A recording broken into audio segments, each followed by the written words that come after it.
Welcome to Wind Down and Focus. We are Annette and Christina, photographers with over 15 years of experience in portraits, branding, and senior sessions. We're here to share everything we've learned along the way. We focus on creating genuine, memorable moments through the lens and can't wait to bring you tips, stories, and behind the scenes from our photography journeys. Each episode, we'll chat about photography tips, stories, and fun, all while sipping wine. So grab a glass, sit back, and join us for some casual conversation, laughs, and photography goodness. Let's wind down and focus.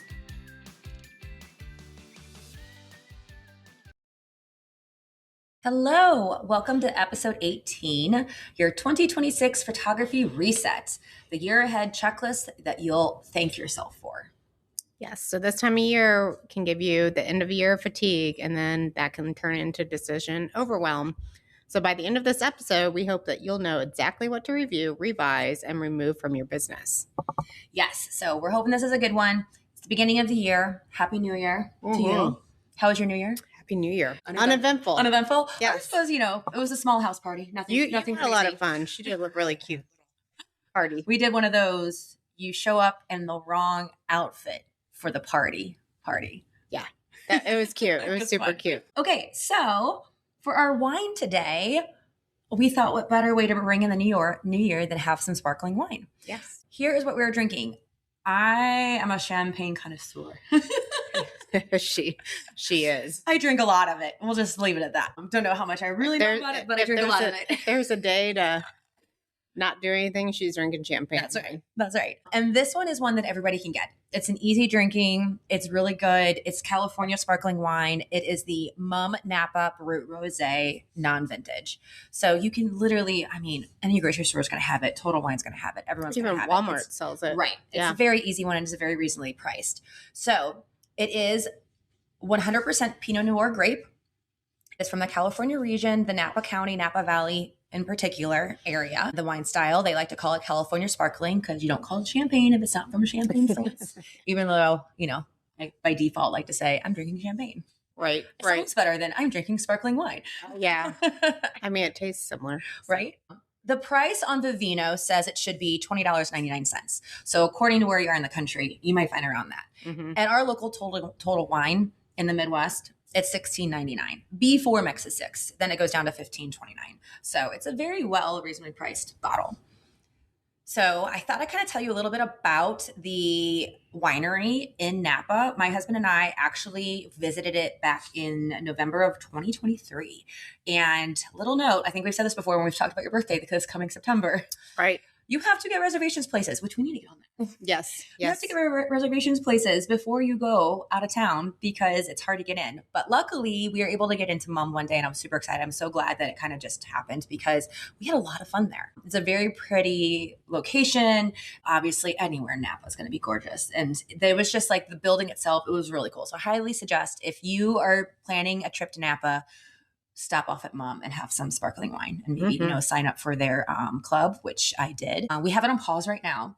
But if you do sign up for their club, they mail you, I think we get 6 bottles every 4 months. And it's only vintages that they can get straight from the winery. And it's at a discounted price. So we've gotten some $72 value ones for a lot less than that. And they're so good. They're so good. And then they'll do special releases and stuff. So that is really nice to kind of look into. Nice. So Mum Napa is one of Napa Valley's most respected producers of sparkling wine, with roots that extend back to the legendary French champagne house G.H. Mum, founded in 1827 in Reims, France. I'm hoping I'm saying that right. I'm pronouncing that right. We're just going to go with it. That's what you said. You're asking the wrong person here. We both are bad at pronouncing things, so, we just go with the flow. In the late 1970s and early 1980s, French winemakers recognized that Napa's combination of sunny days, cool nights, and varied soil offered ideal conditions for growing the traditional champagne varietals, which are Pinot Noir, Chardonnay, and Pinot Meunier. That one's hard to say, but I did say that right. Okay. I have to think before I say that one. Mum Napa's founder brought these time-honored French techniques to California, crafting sparkling wines using the method traditionnelle, where a second fermentation occurs in the bottle. The process responsible for this gives you fine, persistent bubbles and refined complexity. It sounds so fancy. This particular rosé blend typically combines predominantly Pinot Noir. So Vivino told me it was 100% Pinot Noir, but according to the research I did, it could also have a smaller portion of Chardonnay grapes in it. But it is enough Pinot Noir that I think that they can officially say it's 100% Pinot Noir. Well, that's why I like it so much. Right. Yes, you love Pinot Noir. That's your favorite red. It pours a delicate salmon pink color. I agree. Very salmon pink. And offers aromas of black cherries, red berries, strawberry, and citrus. It says you might also get hints of toast and subtle brioche from the traditional bottle fermentation process. I definitely got the strawberry and the citrus the most. Yeah, I definitely got the strawberry for sure. And I could see the citrus for sure. Yeah. And you said berries, right? Yeah, berries and black cherries and red berries. It's a good mix of them all. On the palate, the wine feels crisp yet mouth-filling with juicy red flavors balanced by bright acidity and a clean, refreshing finish. Perfect for celebrations or pairing with seafood, light poultry, cheeses, and a range of cuisines from Thai to Italian. So, it's champagne. It's good with anything. Yeah. But in particular, the research I did was saying that a lot, and it also was saying in particular for cheeses, a brie is good. And another thing I read was cured meats and fish also goes well with Rosé Brut. So Annette and I got some brie, some prosciutto, and some smoked salmon. Yep. And tried that with it. And I mean, it went well with it. Yeah. There wasn't a change of flavor or anything. Like we get with like the reds and stuff. It was more of just like, this didn't make my champagne taste nasty. It kind of just complemented it. Yeah. So I think what they're saying is the highest acidity of the sparkling wine balances with that type of food. So it was really good. We liked it. And we're continuing to drink it while we talk to you. Yes. So that's why half the right. time I'm not talking while she explains I'm drinking. All right. So on to the episode. All right. Made you money consistently. What drained time with little return, and refresh your 2026 pricing and packages. Ask yourself if 2025 finances aligned with your actual workload. Look into updating your prices. Yeah, exactly. I think this is great, especially if you haven't looked into your pricing for over a year. This is the perfect time of the year to do it. New year, new you, new prices. And maybe I think a good one to kind of like look back into is I don't always update my family sessions every year. And I think this year I'm going to go up just a little bit. It's not going to anything be crazy. Just a little tiny. Guys, everything's expensive. Everything is, money, yeah. But it also costs us money too. Us money. You have to kind of go with the flow with the way the economy is and stuff. And obviously on top of that, and there's several knowledge. There's several pricing sheets out there too that kind of help you. Like if you are doing product, it helps you put in everything from your time that you take from the time you take the phone call, all that stuff. Like it takes your time, what the product is and everything, and it can calculate a price for you, and which helps. Part of the country that you live in too. Right. It's going to make a huge difference. So there's lots of different ones out there. You can just Google them, but they do help you when you go to trying to know what to price things at, like your wall art or your albums or any of that stuff. It helps you. I like to, every year around this time, start looking at the pricing and adjusting it.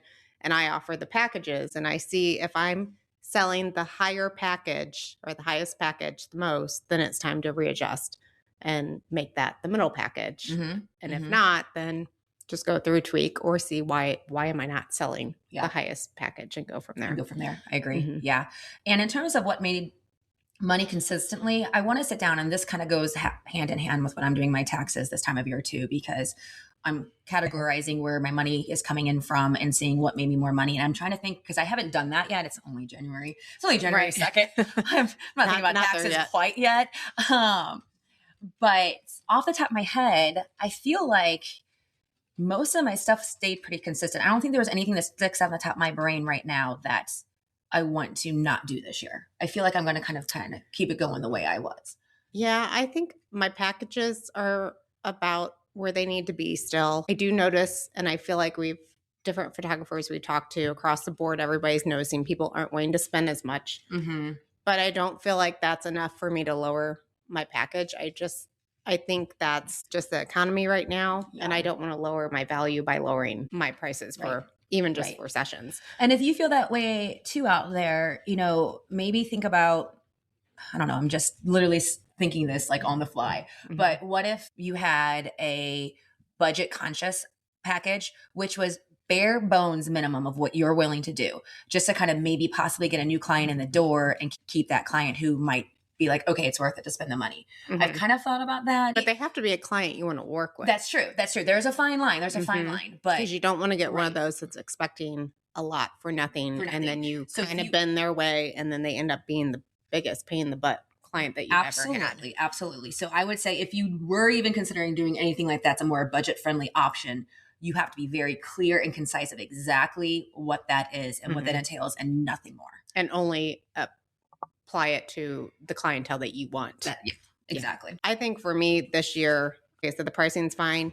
I am second guessing the model team. We did just talk with Rita about all that. Yes. Mine's called Senior Squad, but I love the girls and I love doing it, but it has not brought in the return this year that I was wanting.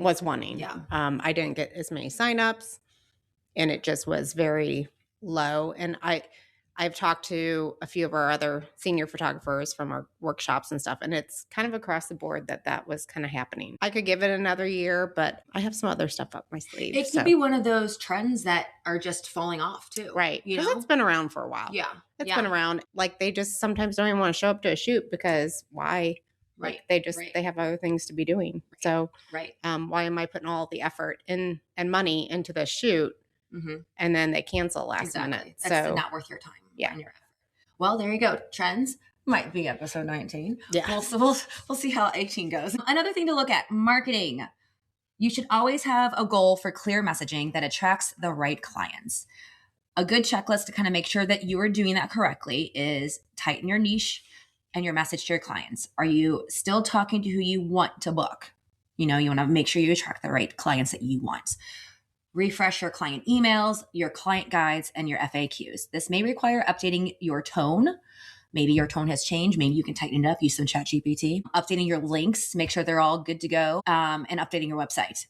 If you don't do it already, also look into using customizable email templates and making sure you have your galleries all nice and polished and they look nice and clean to your clients. Yeah. And I will say that this is the perfect time of the year to go through that website with a fine-tooth comb and delete old things. And if you do use chat, read it before you post it on your because don't just post. Chat's not perfect. Yes, don't just do copy and paste. Make sure it's actually your tone and doesn't read like AI wrote it for you.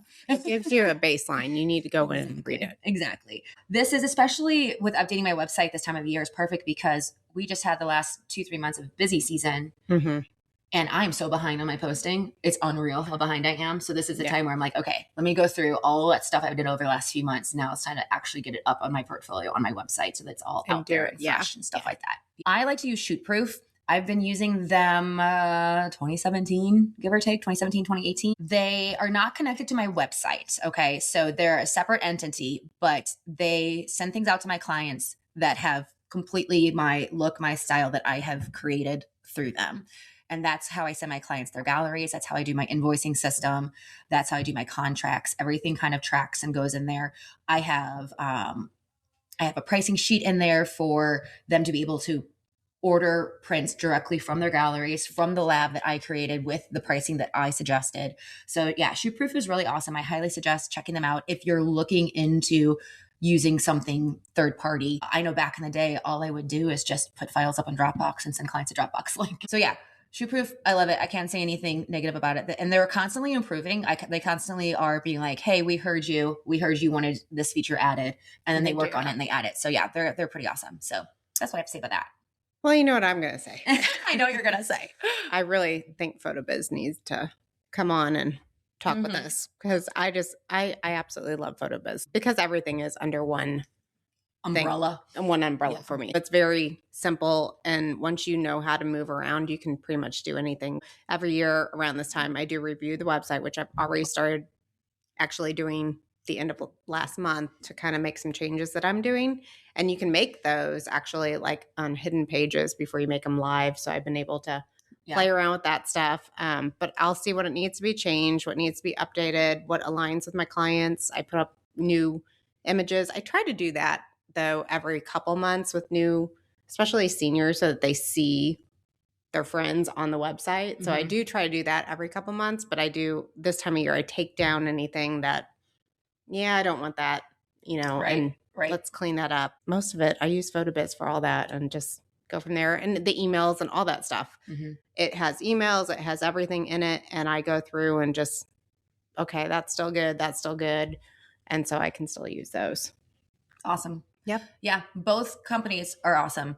And there's others out there too, if you kind of do your research or see what your friends might be doing. But those are our top two to suggest. Yep. And maybe check out your, we talked about SEO, maybe on that part too, go through and start looking at your SEO stuff.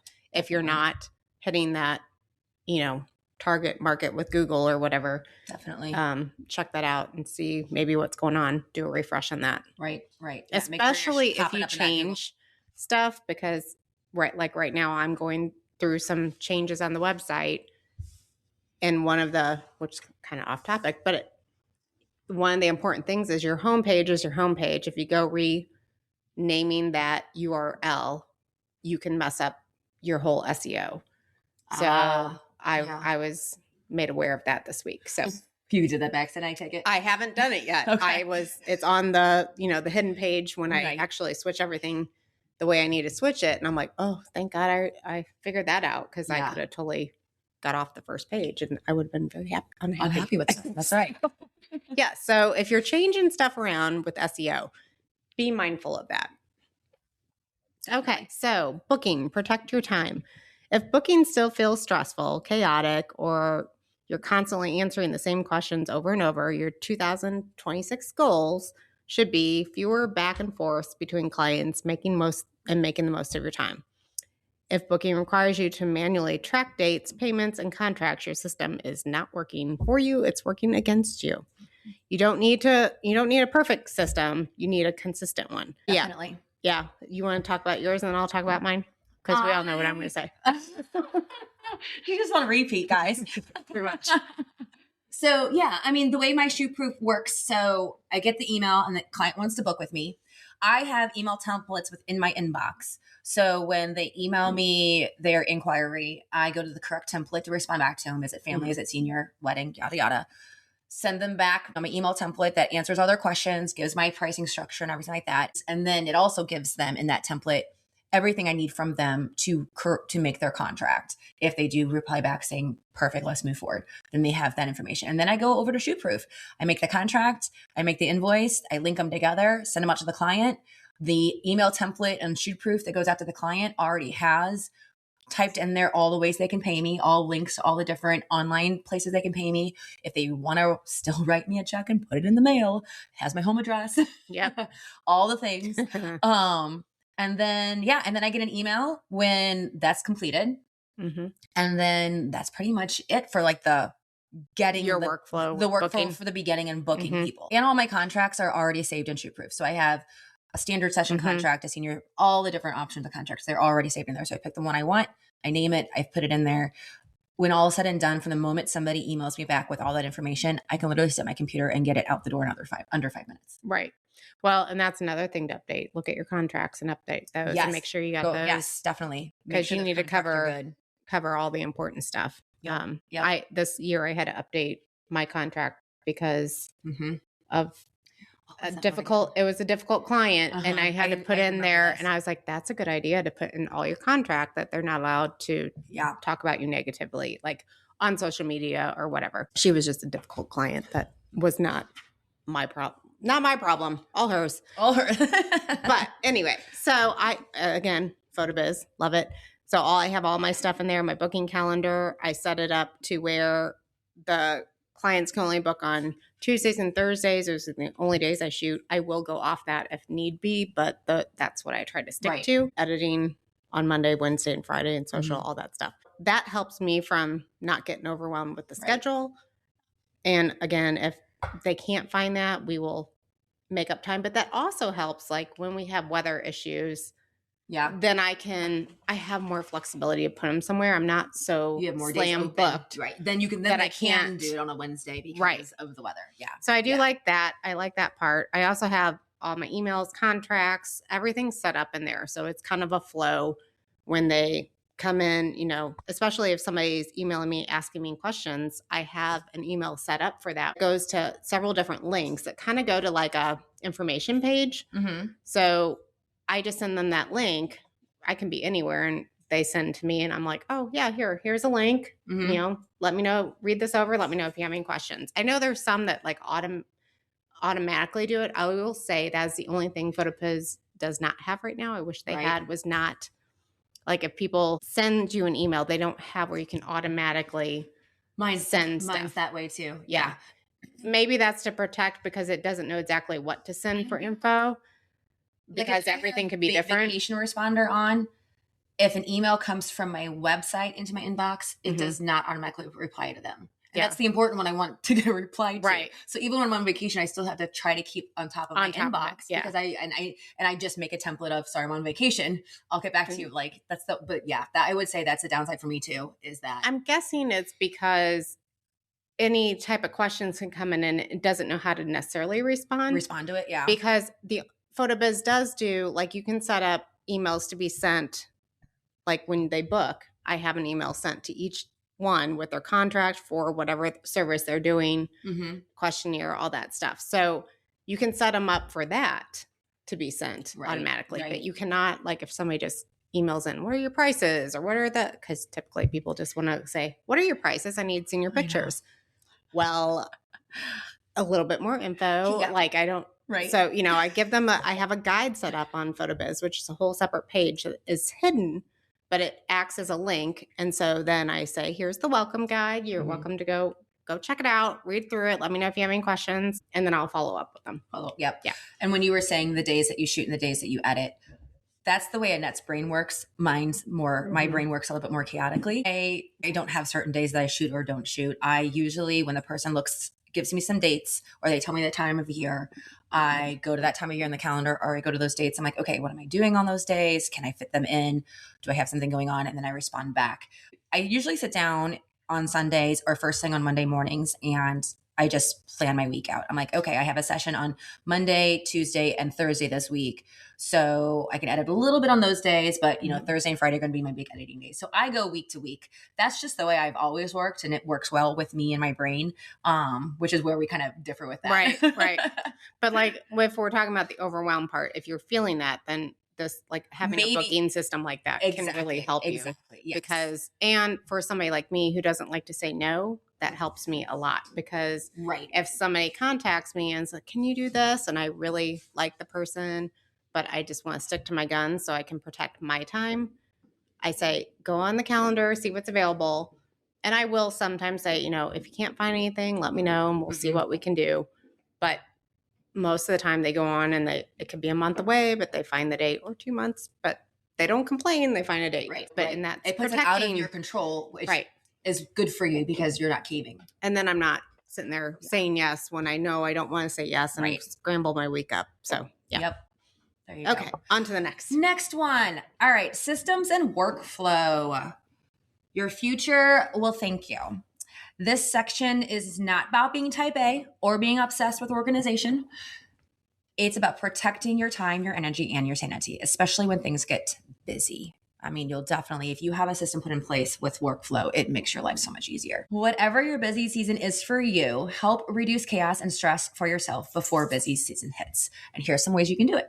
Clean up your files, your backups, check your folder structure, make sure like you have a particular way you're saving everything that's consistent. If you lose files or you can't find files, that's going to stress you out and nobody wants that. Messy folders will slow you down every single time. Another good thing to do with that goes in with the whole like workflow thing is service or repair your aging gear. Gear failure always happens at the worst time. Oh gosh. Definitely 100%.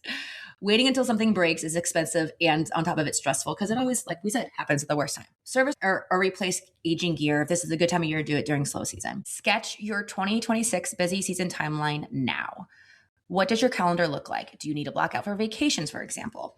You don't necessarily need exact dates, but you do need awareness of when these times will hit you. That way, when they do hit you, you're not overwhelmed. I will say, kind of touching on all three of these, in terms of file and organizing files, I feel like I'm pretty good at it.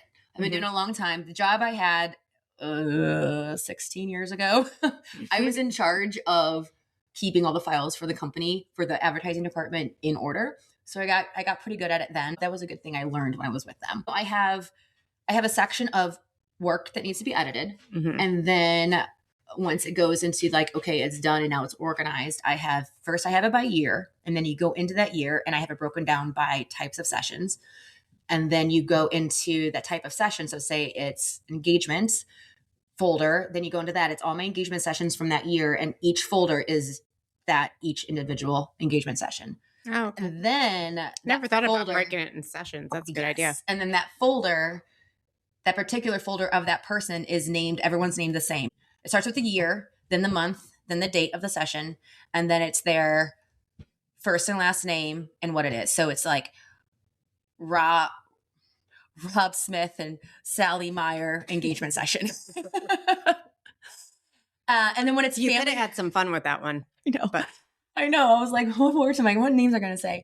Servicing my gear. I literally just sent my camera into Canon and had them work on it. And when all was said and done, I pay for the CPS membership. $100 a year is the cost. And what that gives me is I get free checkups. Like while it's in there, they can they'll clean it, dust it off, make sure it's nice and like nothing's stuck in there kind of thing. Then if they do find stuff that they need to fix, I get a percentage off of that fix. And with the gold membership, I get a little bit higher up in the queue than the people below me with lower memberships. So it's definitely a good investment. It's $100. But you have to have so many Canon products. That's true. Yeah. I didn't realize that until I went to go sign up. But I think it'd be easy to have. Yeah, I have enough to do it. Yeah. You just have to take the time to put in all the serial numbers on their website. Yeah, I'm not as good as you about servicing my cameras. I clean them myself. Quite often after every session, I'll go through and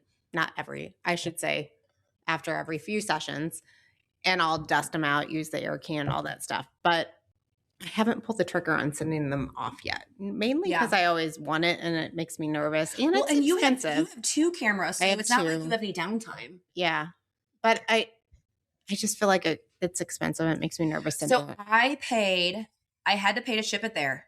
And I put insurance on it of the price of the camera. And if you through Canon, if you ship through UPS, it's so weird. If you ship through UPS, they give you 20% off the cost.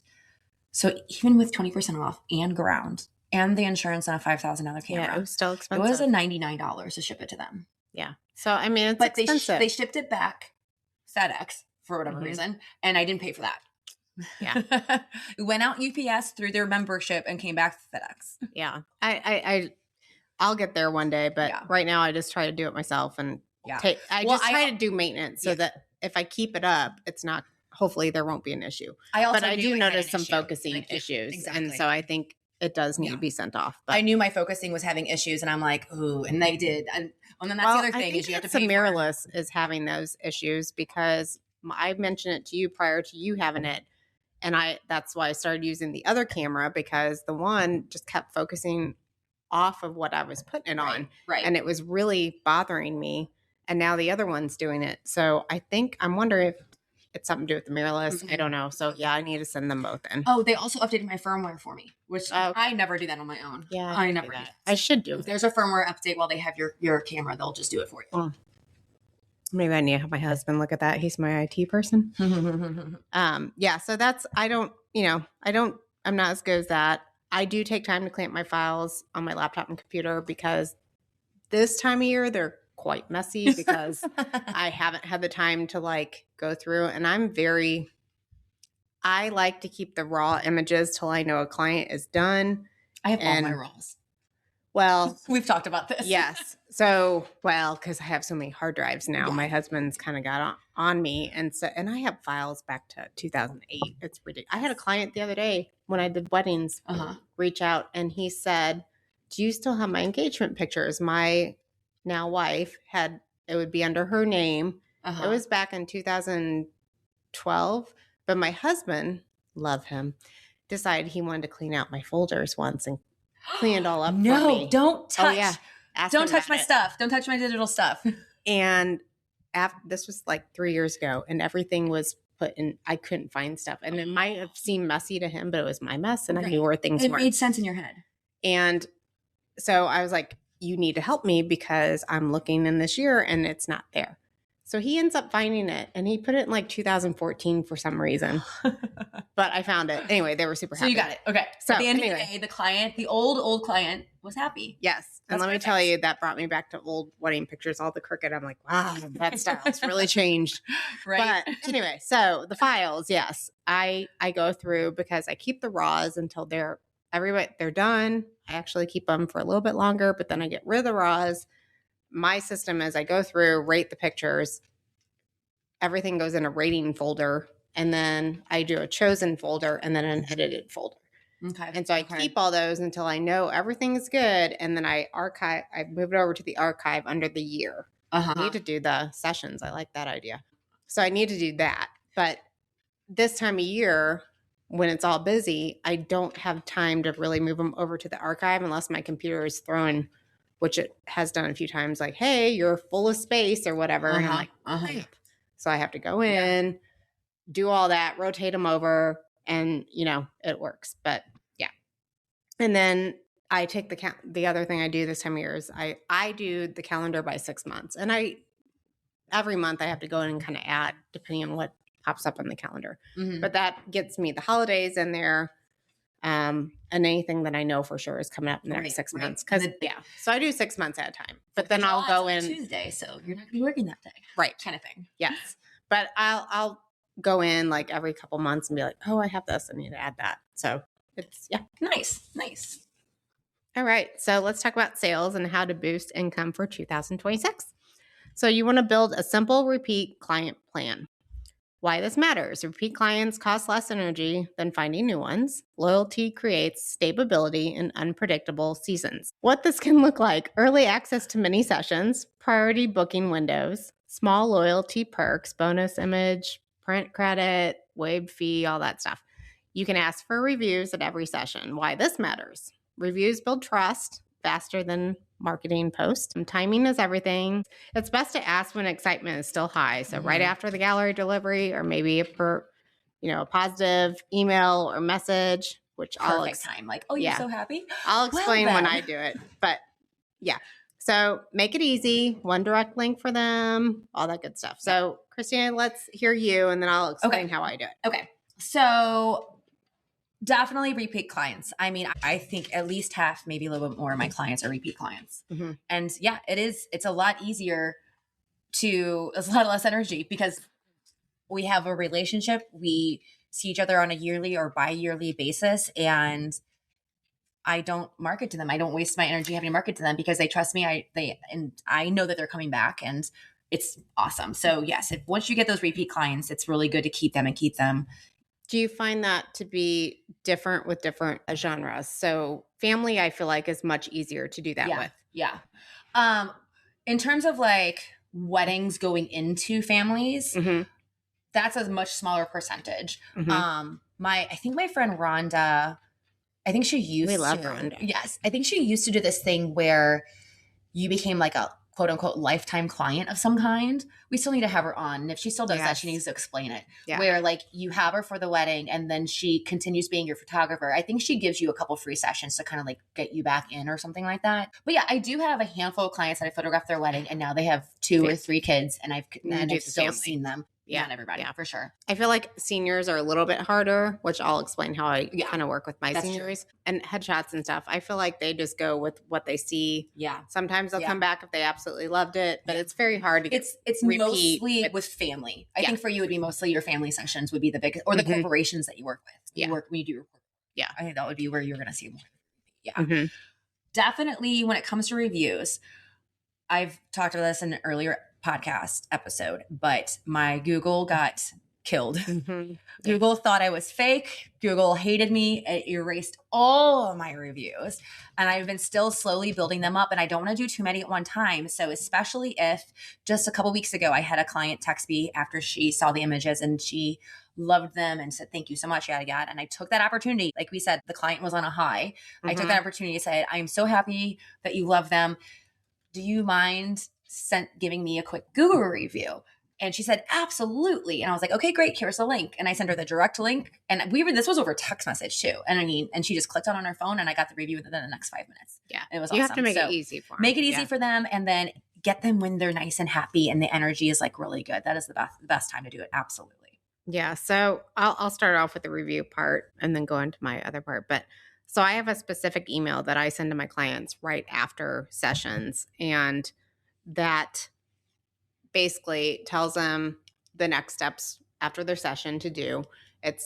I send it email and I also text it to them. So they have a link to go to it. Again, goes to a landing page on my website that has all the next steps. So they have to do their order session. And then it says, if you absolutely loved your session, so I'm not saying leave a review if you did enjoy your time, then please leave a review, click this link, and then they get a free image, free sneak peek. Right. So there's an incentive to want to do it. Right. So headshots get a free image. Seniors get their sneak peek right away. Do you see a lot of people taking advantage of that? Oh, yeah. Yeah. So, but it has to be easy. So the link's right underneath it. They click on it, go right to it. I would say it works 75% of the time. That's awesome. That is a great idea. That's why I have so many 5-star reviews. And I make it clear, only if you loved your session. Right. If you don't love it, I don't want to hear from you. Yeah. Don't put it on there. That's kind of how I work with my reviews. But then as far as getting, repeat clients, I don't do a whole lot of families anymore. It's more the seniors. But if you start interacting, you continually interact with those seniors, even after you've taken their pictures. And that can be socially or, sometimes I'm even friends with the parents now on the socials and I'll comment. So you have to comment to kind of engage. But then you're constantly in their head. And then the seniors feel like they're special or that you do care. Right. Which we do. You do care about them. You do care about the seniors, but you almost want that. You want that mom that has the kids that are younger that are going to be seniors. Right. So then they're like, oh, I remember, like they're talking to me. They remember. So, hey, I got my senior coming up next year. You're going to do his So I feel like that's the way to work it with the seniors. You just have to stay in touch. You can't just do their pictures and like drop off the face of the earth. Right. You have to keep that relationship going. I had a high school senior that I photographed in 2014 reach out to me. She is now in her early 20s. Right? Late 20s. Yeah. Because I did it was 2014 I did her senior session. So she's in her late 20s now. And she's an author. And she's coming over on Tuesday for headshots. That's right. For her book. Yeah. And I was like, oh, that's my very first senior that I did in 2008. I did her wedding like 3-4 years later. Yeah. So she got married fast. She did. But super nice. She actually got proposed on opening day at Cardinal. Oh, cool. Yeah. Very cool. Cardinal game. So it was cool. So her mom contacted me and was like, hey, this is happening. Can you come out? And I was like, well, sure. Yeah. So she buy you a ticket and everything? No, it was outside. Sorry. And then his dad had a connection with the news station, KSDK. And so the TV station was there and it was really cool. Very cool.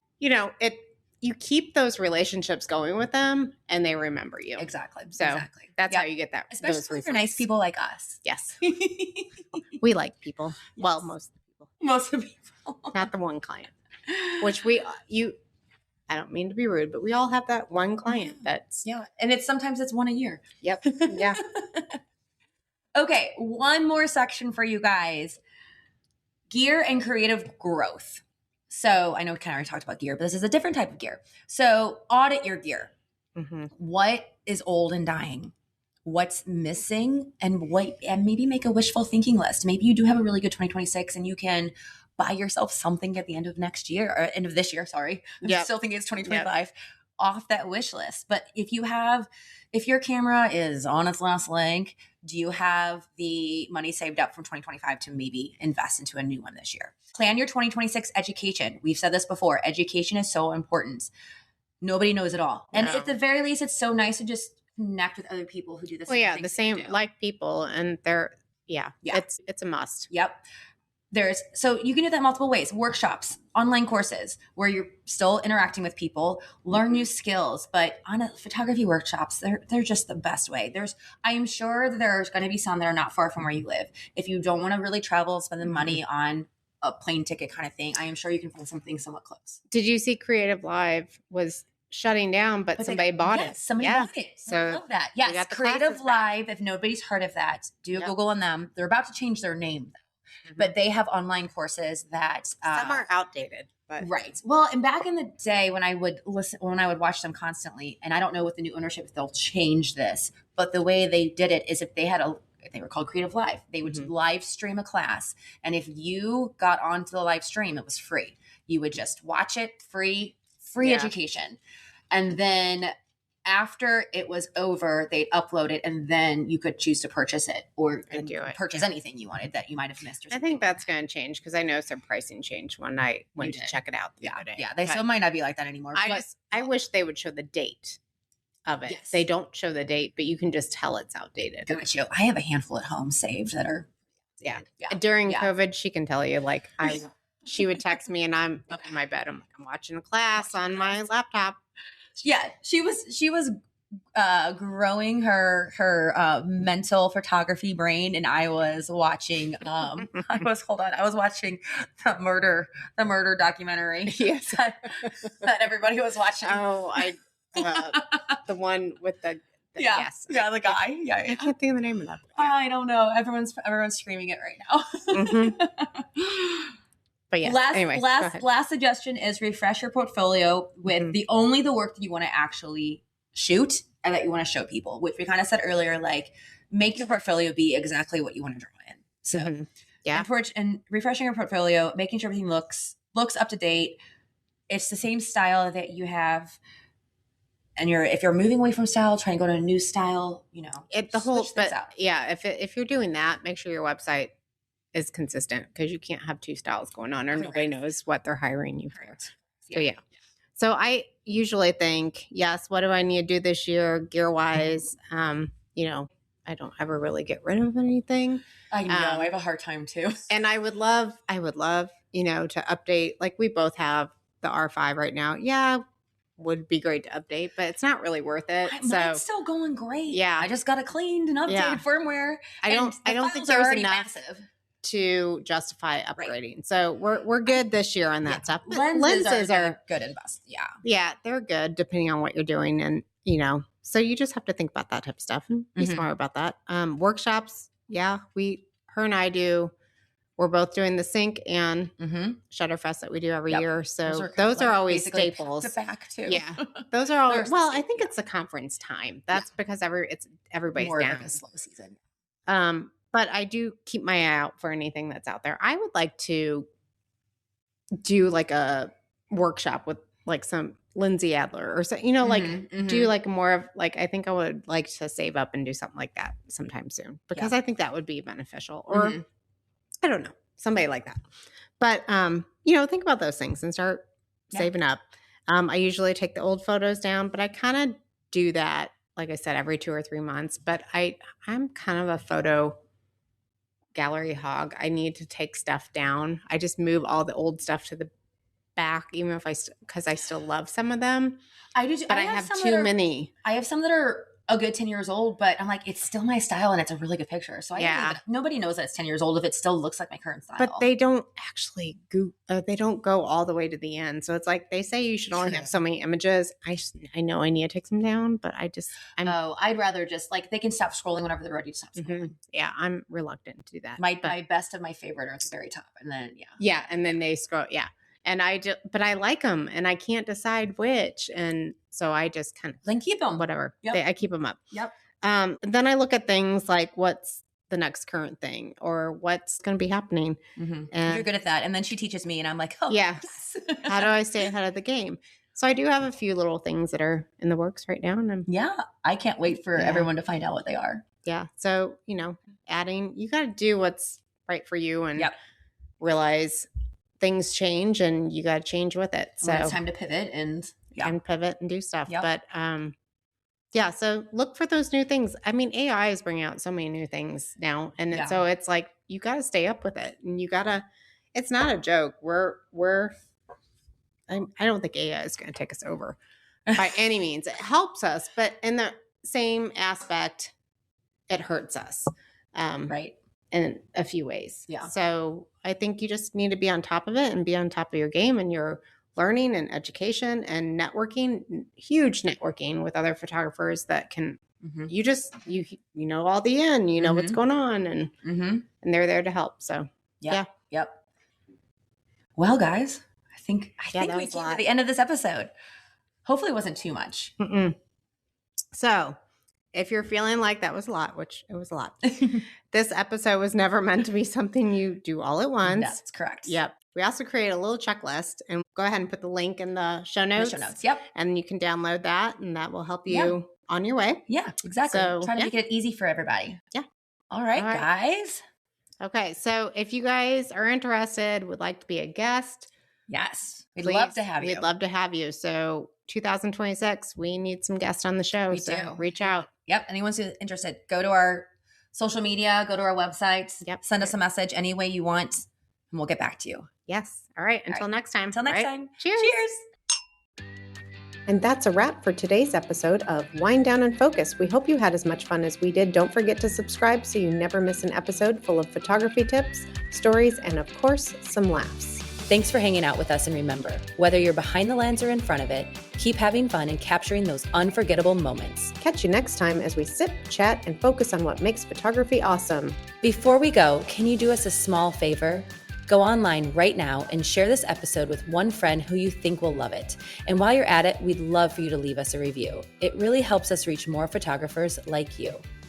Also, don't forget to check out the show notes. We've got a free guide waiting for you when you subscribe. It's called 5 Ways to Get More Photography Clients, and it's packed with actionable tips to help you grow your business. Thanks for being here, and we'll see you next time on Wind Down and Focus.